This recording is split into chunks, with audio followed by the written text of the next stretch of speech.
ಸುಧಾರಣೆ ಆಗಿದೆ. 90% ಓಕೆ, ಇನ್ನೂ 1%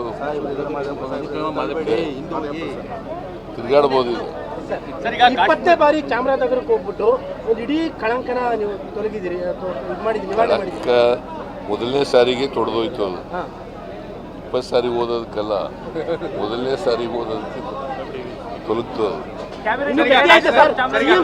ವಿಚಾರದಲ್ಲಿ ಭದ್ರತಾ ವೈಫಲ್ಯವನ್ನ ಕೇಂದ್ರದವರು ಒಪ್ಪಿಕೊಂಡಿದ್ದಾರೆ.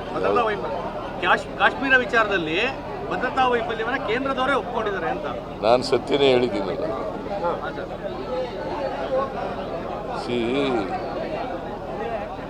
ಅಲ್ಲಿ ಭದ್ರತೆ ವ್ಯವಸ್ಥೆಯನ್ನು ಸರಿಯಾಗಿ ಮಾಡಬೇಕಾಗಿತ್ತು.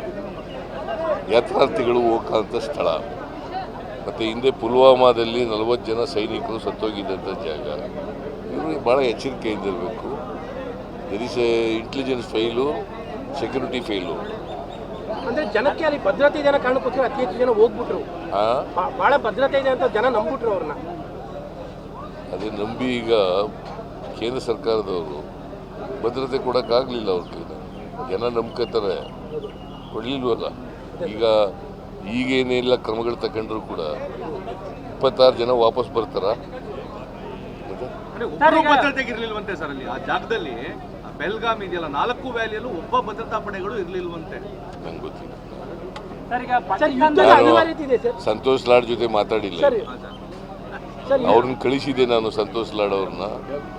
ನಾನು ಮಾದೇಶ್ವರನ ಬೆಟ್ಟಕ್ಕೆ ಕೊಟ್ಟಾಗಿದ್ದರಿಂದ ಅವರು ಬಂದಿಲ್ಲ. ಅವ್ರು ಬಂದ್ಮೇಲೆ ಮಾತಾಡ್ತೀನಿ.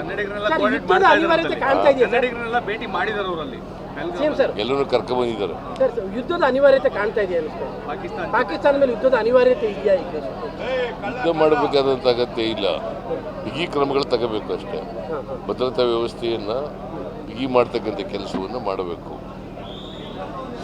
ನಾವು ಯುದ್ಧದ ಪರ ಇಲ್ಲ. ನಾವು ಶಾಂತಿ ಇರಬೇಕು, ಜನರಿಗೆ ಭದ್ರತೆ ಇರಬೇಕು.